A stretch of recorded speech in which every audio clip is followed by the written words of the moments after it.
오늘 아가서 4장 말씀을 통해서 말씀을 깨닫는 지혜와 응답받는 기도의 은총이 우리가 넘치게 될 줄로 믿습니다. 우리는 아가서를 통해서 남녀 간의 사랑이 어떻게 하나님과 우리와의 사랑으로 연결될 수 있는가, 어떻게 예수 그리스도와 교회 간의 그 애틋한 사랑 이야기로 연결될 수 있는가를 보고 있습니다. 우리는 모두 구원받은 사람이죠. 구원이라고 하는 개념이, 구원에 대한 기본적인 관념이 구약과 신약이 좀 다릅니다. 구약은 구원 그러면 포로된 자를 자유케 하는 것이 구원이에요. 그게 구약의 구원입니다. 그래서 가장 기본적으로는 출애굽이 구원 사건이고, 또 바벨론 포로를 고향으로 돌아오게 하는 것이 구원의 사건입니다. 그래서 구속된 자를 풀어주는 것, 묶인 자를 자유하게 하는 것이 구원이에요. 그래서 우리가 구약으로만 구원을 보면 어디론가부터의 구원이에요. 뭔가 지금 메인 곳에서부터의 구원, 빼앗긴 곳에서부터의 구원. 그런데 신약은 좀 달라요. 신약은 어디로부터의 구원이 아니라 어디론가의 구원이에요. 천국이 가까이 와버려요. 예수님이 확 다가오셔서 내가 천국이다, 나를 믿으면 된다. 그러니까 지금 갇혀있는 자를 구원하는 것이 문제가 아니라 예수님으로 들어가는 구원. 그러니까 이것은 우리가 아는 말로 바꾸면 변화죠. 변화되는 것이 구원이에요. 그래서 구약이 어떤 상태의 변화라면, 갇혀있는가 자유한가 상태의 변화라면, 신약은 마음의 변화고 가치의 변화고 바라봄의 변화예요. 그래서 신약에서 구원이라는 개념은 내가 무엇을 바라보고 있는가, 내가 바라보고 있는 것의 가치와 의미를 새롭게 하는 것이 구원이에요. 그 당시 사람들은 로마의 식민지, 내가 살아가는 곳은 지옥이라고 생각했어요. 여기는 너무나 힘들고 너무나 벅차고 난 여기를 벗어나서 뭔가 어디론가 또 구원받아야 된다고 생각했어요. 근데 예수님은 그게 아니라고, 천국이 왔다고, 지금 나와 함께하는 이곳이 천국이라고, 너희가 살고 있는 이곳이 우리의 생명을 다해서 사랑할 하나님의 나라라고 말씀하시는 거죠. 이게 어마어마한 차이인 거예요. 그래서 우리가 구약의 사람으로 계속 살고 있다면 지금 여기는 내가 살 곳이 아닌 거예요. 지금 여기는 나는 구원받기 전의 상태니까 나는 어딘가로 구원을 받아야 되고 나는 어디론가 가야지 되는 거예요. 그런데 신약의 사람들 아닙니까 우리는? 그렇다면 우리는 어디론가 가야 될 사람이 아니에요. 내가 여기 있는 이곳이 벌써 천국이고 이곳이 하나님 나라고, 나는 여기서 뭘 바꿔야 되냐면 나의 시선을 바꿔야 되는 거예요. 나의 바라보는 곳을 바꿔야 되는 거예요. 이게 큰 차이가 있어요. 구약과 신약의 차이가 있는데, 이 아가서는요, 희한하게도 구약인데 신약의 사랑이 나와요. 분명히 구약에서라면 하나님의 사랑은, 구원은 어디론가 끌어내야 되고 있는 곳을 옮겨줘야 되고 바꿔줘야 되고 뭔가 그렇게 붙잡아서 움직이는 물리적인 변화가 있어야 구원인데, 아가서는 희한하게도 구약인데도 신약의 사랑, 즉 바라보는 눈이 바뀌면서 솔로몬과 슐라미 여인이라고 하는 그 말도 안 되는 격차, 오늘날로 말하면 도저히 하나 될 수 없는, 도저히 어울리지 않는, 도저히 사귈 수도 없고 결혼할 수도 없는 너무 격차 큰 두 사람이 서로 아무렇지 않게 바라봐요. 그냥 너도 너고 나도 나예요. 그냥 1대1의 사람으로 바라본단 말이죠. 이게 신기한, 너무나도 신기한 장면이 나오는 거예요. 이러한 장면은 구약에서는 불가능해요. 구약의 사랑은 제사장은 제사장이고 선지자는 선지자고 왕은 왕이고 백성은 백성이에요. 이게 너무 달라요. 각각의 자기의 위치에서 말해요. 그런데 신약으로 넘어오면 그게 달라지죠. 한 과부가 얼마 안 되는 두렙돈을 헌금했는데 예수님은 그것을 너무나 큰 것이라고 말씀하시면서 저 사람이 가장 많이 헌금했다고. 말이 안 되는 거죠. 제일 조금 했는데 어떻게 제일 많이 해요. 그런데 그러한 바라보는 눈이 바뀌는 거죠. 예수님의 이야기 속에서 집 떠난 탕자는 탕자 아닙니까? 아무런 가치가 없어요. 그냥 그렇게 살다가 흐지부지 되어야 되는 인생인데 아버지는 그 아들을 기다린단 말이죠. 매일매일 동구 밖에 나가서 그 아들을 기다려요. 이게 구약으로 따지면 말이 안 되는 사랑이에요. 그런데 그 집 나간 아들을 바라보는 아버지의 눈이 바뀌는 거, 그게 구원이거든요. 그 아들을 탕자로 보는 것이 아니라 그 아들을 내 사랑하는, 너무나 귀한, 내 목숨을 주고도 바꿀 수 없는 내 아들이라고 말하며 그 아들을 기다리는 아버지의 시선이 구원이에요. 그래서 이 아가서는 왜 이 아가서가 훌륭한 책이냐, 이 당시의 중동의 문화를 생각해 보세요. 중동은 지금도 여자분들이 얼굴을 가리고 다닙니다. 얼굴이 다 가리는 의미가 뭡니까? 가치가 없다는 거예요. 여자는 그냥 도구예요. 무슨 도구냐? 일하는 도구고 애 낳는 도구예요. 아무 의미가 없어요. 그러니까 남자는 여자를 이슬람에서는 몇 명을 거느려도 죄가 되지 않아요. 아내가 많을수록 남자의 지위가 높아져요. 이슬람의 사람들이 왜 그렇게 지하드라고 부르는 성전을 하려고 하는가? 왜 그렇게 테러를 하고 왜 그렇게 목숨을 버리고 하면서까지 알라신을 위하여 죽는가? 그렇게 죽으면 40명의 여인을 거느리며 살 수 있대요. 걔네들의 천국에서. 이슬람 사람들이 테러리스트로 죽으면 내세에 40명의 여인을 거느리며 산다. 그게 그 남자들의 꿈인 거예요. 그런데 이 땅에서 40명 거느리고 살려면 생각해 보세요. 그 관리비며 인건비가 얼마나 듭니까? 그러니까 이게 불가능하거든요. 그러니까 내세에서라도 40명의 여자를 거느리고 살아보고 싶은 거죠. 그게 이 사람들의 꿈인 거예요. 여자는 아무 가치가 없고 그냥 하룻밤 즐기고 말고, 그러면 그 다음 날은 2번, 그 다음 날은 3번, 그 다음 날은 4번, 그렇게 40번까지 내가 돌아가며 살아가면 얼마나 좋을까. 이게 중동 남자들의 생각이라는 거예요. 근데 그러던 시대에 성경은, 아가서는 1대1의 사랑을 이야기하는 거예요. 근데 그 1대1의 사랑이 격차가 너무 크고 말도 안 되고, 이 여인은 솔로몬에게 하나의 그냥 도구, 지나치면서 한번 즐기고 지나가는 여인도 안 되는 수준인데, 이러한 여인과 말도 안 되는 1대1의 사랑, 그 여인을 너무나 사랑해서 내 생명을 줘도 아깝지 않은 사랑으로 말한다는 거죠. 그러니까 이 자체가 구약에서는 존재할 수 없는 사랑인데, 이러한 사랑이 지금 1장부터 8장까지 너무나 선명하게, 또 너무나 적나라하게, 농염하게 표현되고 있단 말이죠. 그래서요, 아가서에는 하나님이란 말이 잘 나오지 않습니다. 아가서에는 하나님의 사랑, 하나님이 그의 백성을 사랑하시고 이런 말이 잘 나오지 않아요. 그건 구약적인 표현이거든요. 그런데 아가는 구약인데 신약 같아요. 뭐 하나님이 그 백성을 사랑하시고 이런 표현이 없지만, 그러나 은유와 비유로 가득 차 있지만, 그 은유와 비유 속에 들어있는 하나님의 너무나 진한 사랑이 그대로 우리에게 전해지는 그런 놀라운 책이에요. 그래서 아가가 노래 중에 노래인 거예요. 여러분, 정말 좋은 노래는요, 직접적으로 설명하지 않아요. 그냥 쓱 지나가 버려요. 우리의 마음을 흔드는 노래가 많이 있지만 그 노래의 가사들이 어떤지 한번 떠올려 보세요. 저 어렸을 때는 사랑 노래라는 게 별로 없었습니다. 그런데 어린 마음에도 잊혀지지 않는 노래가 있어요. 동그라미 그리려다 무심코 그린 얼굴, 이렇게 시작되는 얼굴이라는 노래인데, 여러분, 이게 얼마나 그냥 동그라미 그리려고 그랬는데 무심코 내가 당신의 얼굴을 그리고 있습니다 라는 거 아니에요. 무심코 그린 얼굴. 저는 그 한마디가, 야, 내가 나중에 살아가면 그런 사랑을 해야지 라고 생각했었어요. 마음은 어리지만 이 말이 너무 멋있는 거예요. 동그라미 그리려다 무심코 그린 얼굴. 그 얼굴이 당신이라는 거죠. 그러니까 내가 무엇을 해도 당신에게서 자유로울 수 없고, 무엇을 해도 당신을 잊을 수 없고, 무엇을 해도 나는 당신과 함께 있고, 그 마음이 담겨있는 책이 바로 아가서예요. 그래서 아가서는, 특히 이 4장은 제가 왜 서론이 긴가 하면, 이 4장을 단어별로 풀면 오늘 여러분 잠을 못 주무십니다. 네, 너무 야하고 너무 적나라합니다.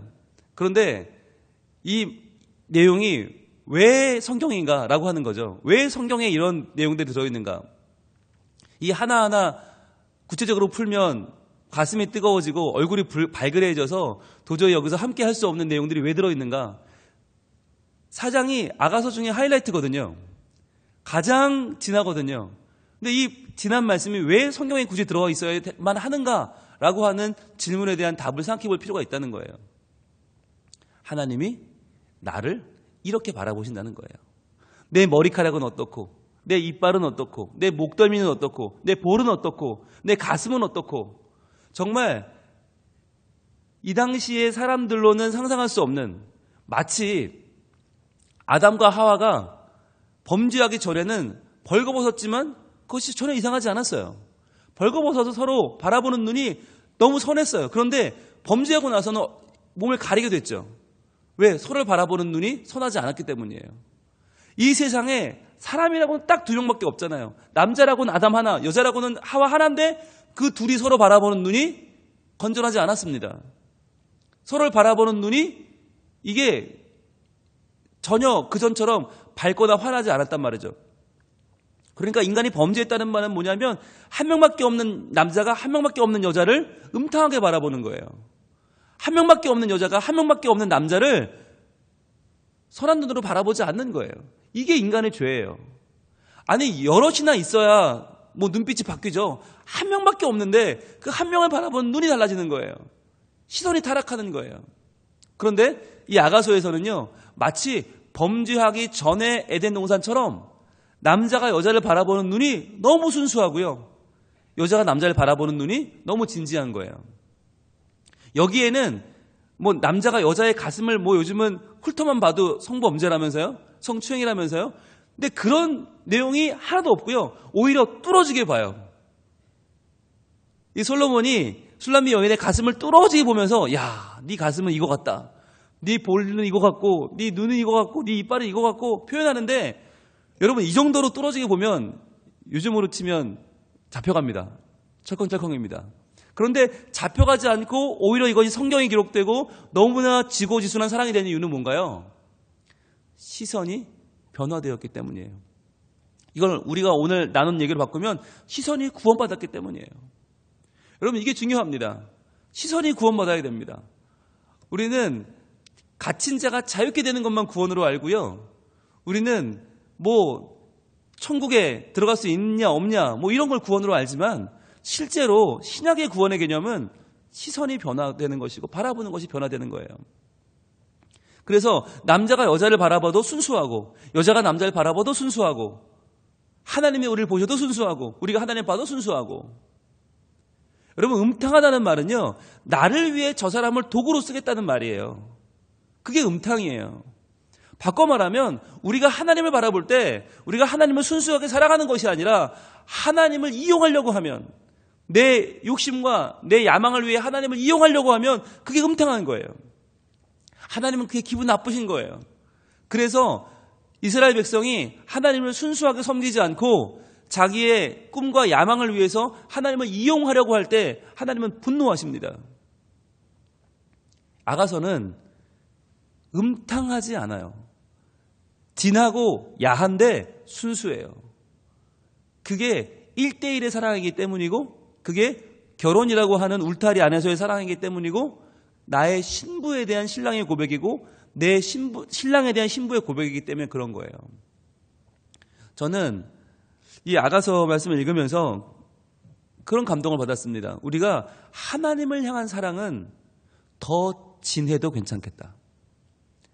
우리가 본능적으로 뭔가 진한 사랑에 대한 거부감이 있어요. 조심스러움이 있는 거예요. 내가 교회 다니는 사람인데 너무 사랑 그러면 안 되는 거 아니야? 너무 사랑을 표현하고 너무 막 내 아내, 내 남편 그렇게 챙기면 팔불출처럼 보이고 왠지 가식 같고 외식 같고. 아니에요. 아가서를 읽으면 저는 자유를 얻었어요. 아, 마음껏 사랑을 표현해도 되겠구나.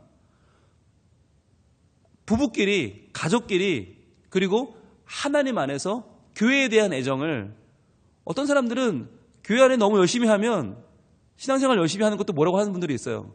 아니 뭐 이렇게 티를 내냐고, 예수님 혼자 믿냐고, 왜 저러냐고 그래요. 근데 그럴 게 아닌 거예요. 왜? 사랑은 그만큼 순수한 것이고 열정적인 것이고 그만큼 직설적인 것이니까요. 오늘 1절에 이렇게 시작합니다. 내 사랑 너는 어여쁘고도 어여쁘다. 너울 속에 있는 내 눈이 비둘기 같고 내 머리털은 길앗 산길석에 누운 염소떼 같구나. 자, 내 사랑 너는 어여쁘고도 어여쁘다. 이게 솔로몬의 대사거든요. 그런데 여러분 우리가 이미 봤잖아요. 술람미 여인은 어여쁠 게 없어요. 얼굴도 까맣고 포도원에서 일하는 여자가 뭐 얼마나 이쁘겠어요. 그러나 그 술람미 여인을 바라보는 솔로몬의 마음이 이미 그 여인에게 마음을 빼앗겼어요. 이미 너는 나의 신부예요. 이미 결혼을 했어요. 결혼한 신부를 바라보는 눈은 너는 어여쁘고 또 어여쁘다. 어여쁜 사람 중에서도 어여쁘다. 완전하다는 거예요. 뭐가 쉬운 거죠. 너울 속에 있는 내 눈은 비둘기 같고 내 머리털은 길앗산에 누운 염소떼 같고 너무너무 순수하고 아름답고 예쁘다는 거죠. 그러면서 2절에 내 이는 목욕장에서 나오는 양 털 깎인 암양 곧 새끼 없는 것은 하나도 없이 각각 쌍태를 낳은 양 같구나. 이 당시에 여러분 치아를 관리하는 칫솔이 제대로 있었겠습니까? 치약이 있었겠어요? 치실이 있었겠어요? 뭐 제대로 된 게 하나라도 있었겠어요? 그런데 내 이빨이 털 깎인 암양, 목욕장에서 나오는 빛나는 물기가 촉촉히 있는 그 깨끗한 양처럼 희다는 거예요. 그리고 위아래가 잘 균형이 맞춰져서 쌍태를 낳은 양같이 그렇게 골고루 고르다는 거예요. 아마 이 당시 문학 중에 상대방의 이빨을 이렇게 유심히 바라본 책이 있을까요? 네, 없을 거예요. 너무너무 구체적이죠. 3절에 내 입술은 홍색 실 같고 내 입은 어여쁘고 내 너울 속에 내 뺨은 석류 한쪽 같구나. 입술도 너무 이쁘고 입도 이쁘고 내 뺨은 석류 같다. 여기서 중요한 말은요, 내 입은 어여쁘다는 말이에요. 내 입은 어여쁘고. 이게 굉장히 단순하잖아요. 근데 이 내 입은 어여쁘고라는 표현이 마치 그 발음이 그대로 원어로 읽으면 무슨 말과 똑같냐면 광야에는 오아시스가 있고 라는 말과 똑같다는 거예요. 내 입은 어여쁘고 라는 말과 광야에는 오아시스가 있고 라는 말이 발음으로 똑같아요. 발음상으로. 그러니까 이 말을 굳이 여기 넣은 이유는 너는 나의 오아시스라는 거죠.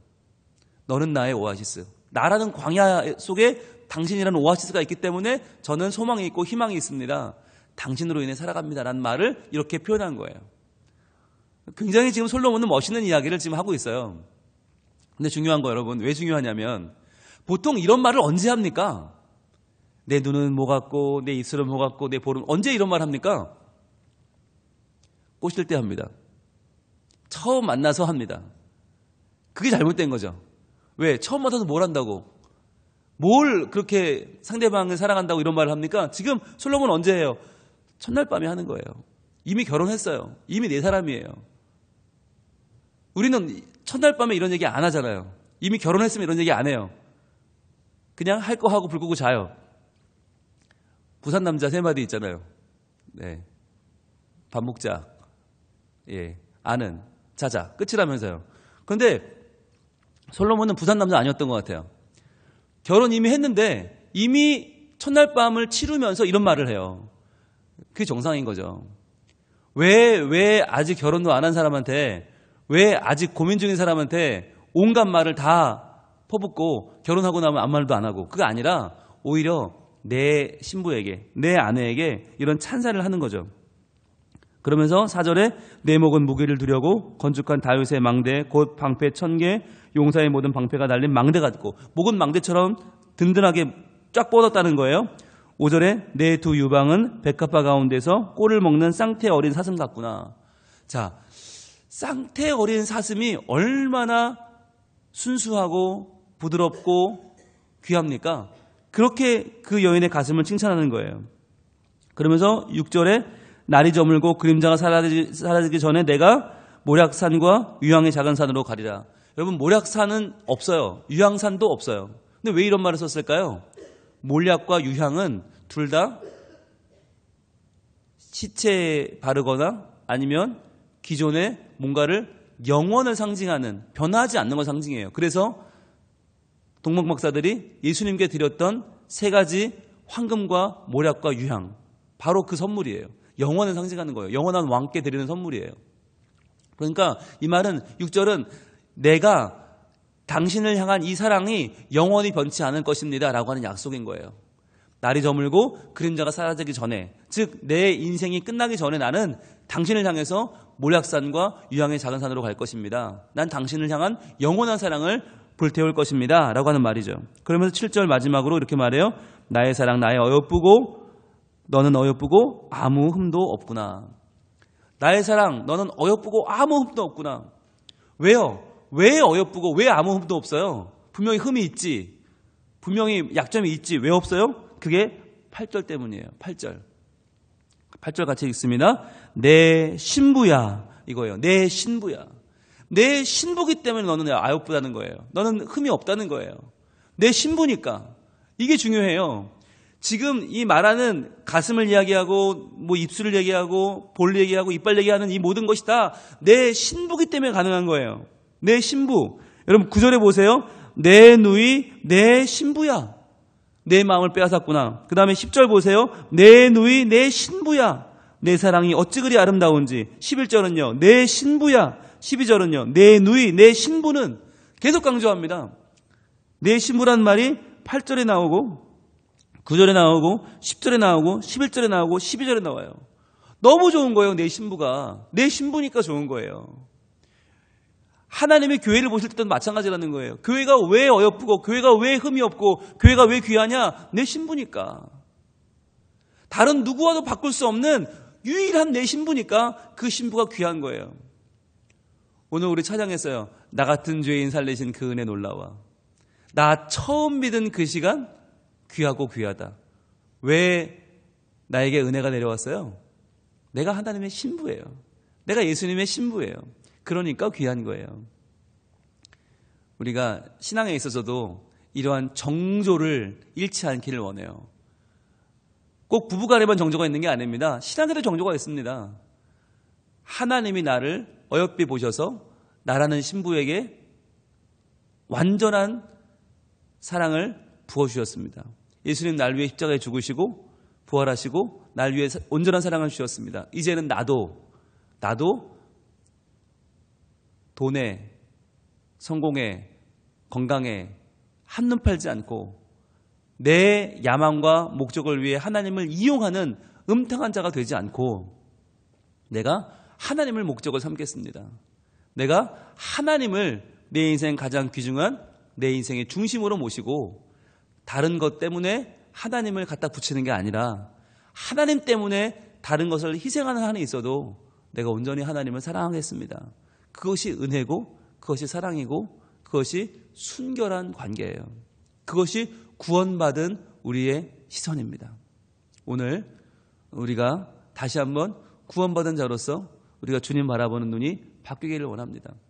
그래서 세상이 말하는 그런 남녀 간의 왜곡된 사랑, 타락한 사랑, 변질된 사랑이 아니라 정말 있는 그대로 바라보면서 부부가 서로를 바라보면서 칭찬하고 찬사를 하고 기뻐하면서 누리는 것처럼 그렇게 하나님과 우리도 있는 모습 그대로 사랑하면서 귀하게 여기면서 찬양하면서 그 사랑을 받으며 오늘도 하나님의 은혜 가운데 거하는 구원받은 사람, 사랑받는 사람, 내 어여쁜 하나님의 신부로 우리가 오늘도 하나님 안에서 살 수 있기를 축복합니다. 기도하겠습니다.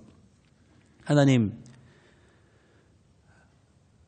우리는 시선이 타락해서 남자는 여자를, 여자는 남자를 있는 모습 그대로 보지 못하고 내 욕망의 대상으로 보고 그래서 그것이 범죄가 되고 서로 혐오하는 시대에 살고 있습니다. 그러나 아가서 말씀은 남녀가 얼마나 서로 바라보는 눈이 아름다울 수 있는지, 하나님의 사랑 안에서 남녀는 신랑과 신부라고 하는 결혼이라는 울타리 안에서 얼마나 서로 자유로울 수 있는지, 서로 얼마나 있는 모습 그대로 바라보며 칭찬해 줄 수 있는지를 주님 다시 한번 말씀하십니다. 주님, 이 말씀을 따라 오늘 저희도 서로 진심으로 있는 모습 그대로 바라보며 사랑하게 하여 주시고 서로 칭찬하며 찬사를 보내며 살게 하시며 나아가 하나님과의 우리와의 신앙의 관계에서도 있는 모습 그대로 주께 나아가 하나님을 찬양하며 하나님을 높이며 전심으로 예배하며 열심을 다해 주를 섬기며 하나님의 사랑을 받아 저희들 더 기뻐하며 감사하며 살아가는 복된 신앙인들이 되게 하여 주시옵소서. 오늘도 사랑함에 있어서 두려움이 없게 하시고 망설임이 없게 하시고 열심히 주님을 사랑하고 열심히 교회를 사랑하고 열심히 서로를 사랑하며 이 하루를 살기를 원합니다. 오늘이 끝날 때 돈 못 번 것이 후회되는 것이 아니라 성공하지 못한 것이 후회되는 것이 아니라 온전히 사랑하지 못했음이 후회되는 저희가 되게 하여 주시옵소서. 사랑하게 하시고 사랑하게 하시고 사랑하게 하옵소서. 오늘 하루를 온전히 사랑하는 능력으로 우리를 채우시는 우리를 사랑하시는 예수님 이름으로 기도합니다. 아멘.